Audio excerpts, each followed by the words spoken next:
keep hearing a sentence in some dreams that I've had, as well as in my prayer times, and I keep hearing this one sentence: the woes of 2012. The woes of 2012. I don't know what that means, but I do know this: the time frame that we've entered into is not a short time frame. It's going to last quite some time, and we're going to become closer to God for it.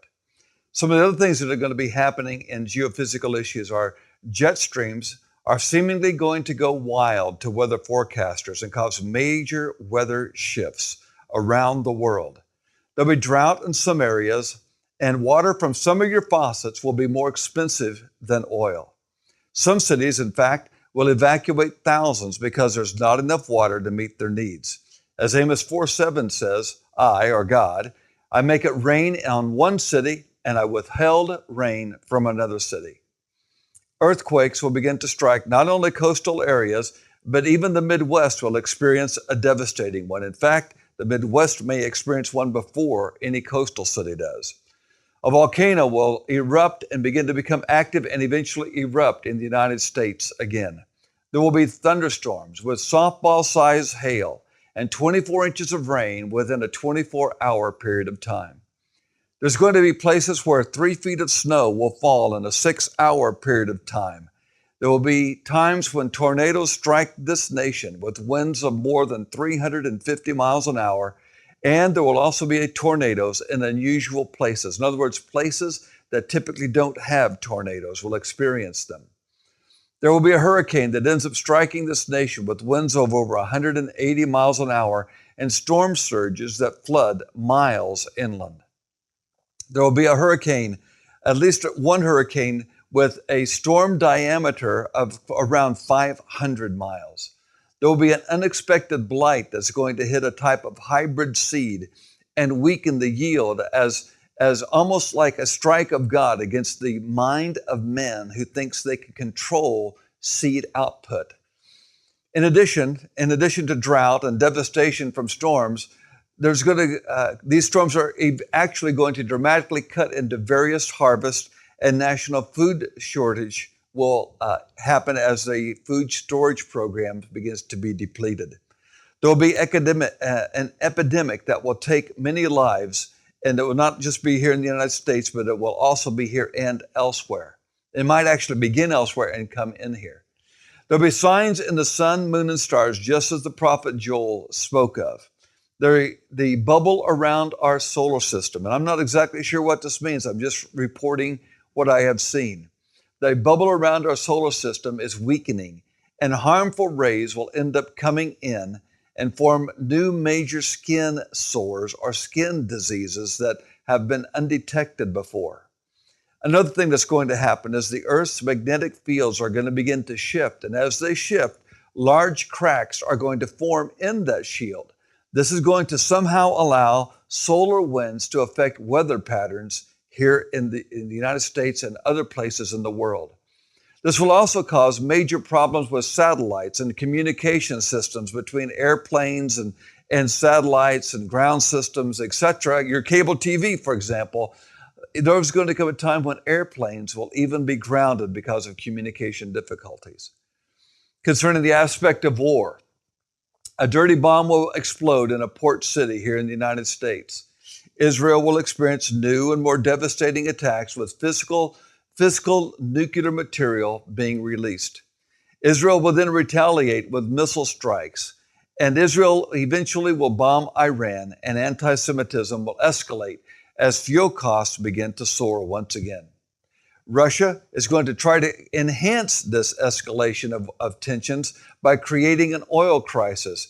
They're going to end up taking or try to take control of the Ukraine, and they will continue to arm Iran with weapons to further ignite an oil crisis because conflict is the goal. And with conflict in the Middle East, oil prices will escalate. And Russia needs the oil price to escalate in order to meet their financial obligations and to rebuild the infrastructure that they are currently trying to rebuild. There's a new Mother Russia type of mentality that is going on to recreate the former Soviet Union. It may not be called the Soviet Union again, I don't know. But I do know this, that Russia is raising its head again, and an old monster is coming out of hibernation. When President Mubarak in Egypt is no longer the leader of Egypt, a new terrorist leadership will take his place, and terrorism will begin to take even more, a greater, higher profile than it has before.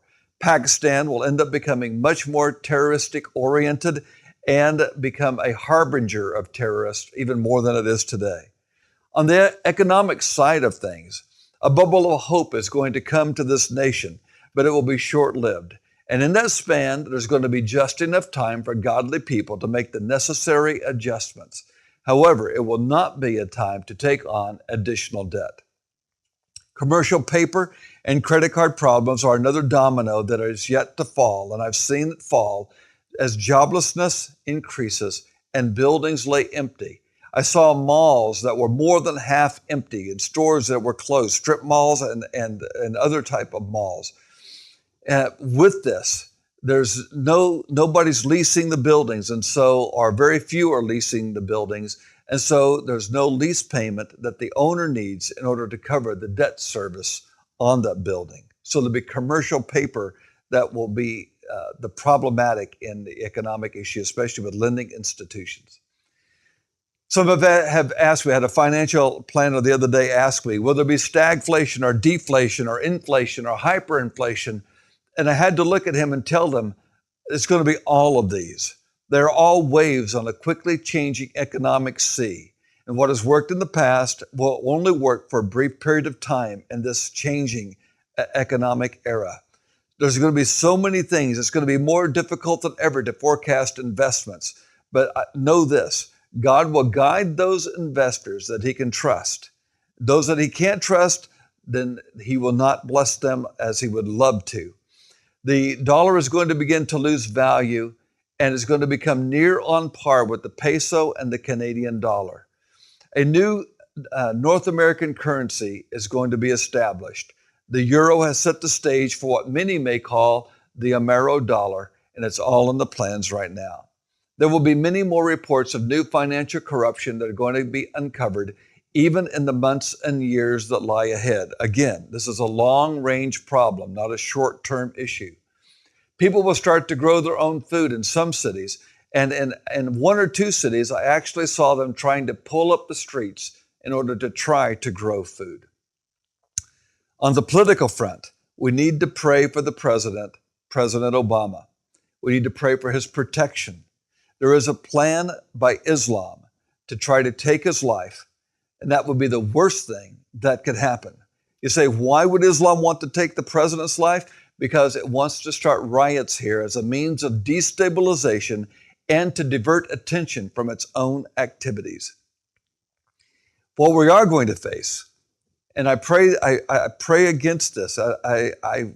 All these things I don't want to happen, but we are going to see the worst riots in history. Some may call those race riots, but they actually may be more economic in nature. As economic difficulties cause mobs to roam the streets and a Robin Hood mentality begins to escalate, in other words, taking from the rich in order to give to the poor. There will be many more reports of new political corruption that is going to be uncovered at very high levels. Terrorist activity will hit America again as a flaw in the border detection system is discovered by our enemies. Rural land will become very valuable as people leave the city to seek the security of an urban lifestyle. Social Security and other retirement accounts will become of little value, I'm afraid. I just want to say this about the Social Security system. And here again, it's the consequence of our choices. You see, there's very little that is wrong with the Social Security system that wouldn't be fixed if there was 30 million more people giving in to that Social Security system. You see, there's 30 million babies that would be wage earning age at this time that are not giving input or financial inflow into the Social Security system. So in essence, because they are aborted children, what we're now facing is a 30 million people shortfall in the Social Security system. So the reality is this: we got what we wanted, but we will not like what we get.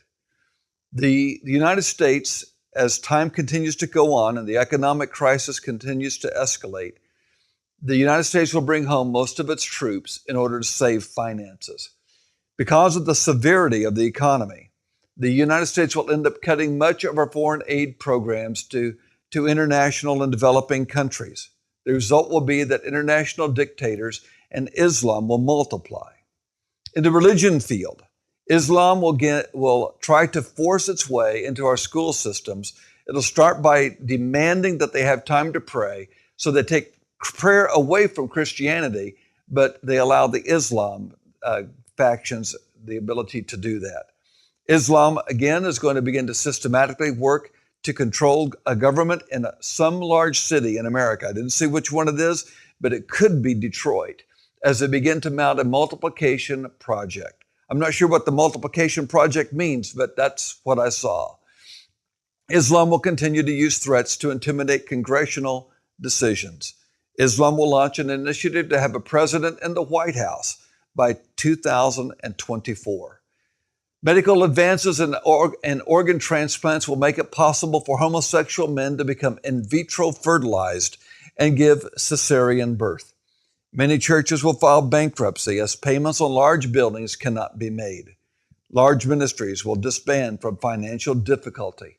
House churches will begin to grow in number as a need for intimacy increases. Hidden sexual perversion in church leadership will be exposed. And I'm not talking about in the Catholic Church. I'm talking about elsewhere. And the numbers will be shocking to many of those remaining in the church. God has fashioned this time to be the most effective in getting our attention. When He wrote, "Now therefore speak to the men of Judah and to the inhabitants of Jerusalem, saying, Thus says the Lord, Behold, I'm fashioning a disaster and devising a plan against you. Return now, everyone from his evil way, and make your way and your doings good."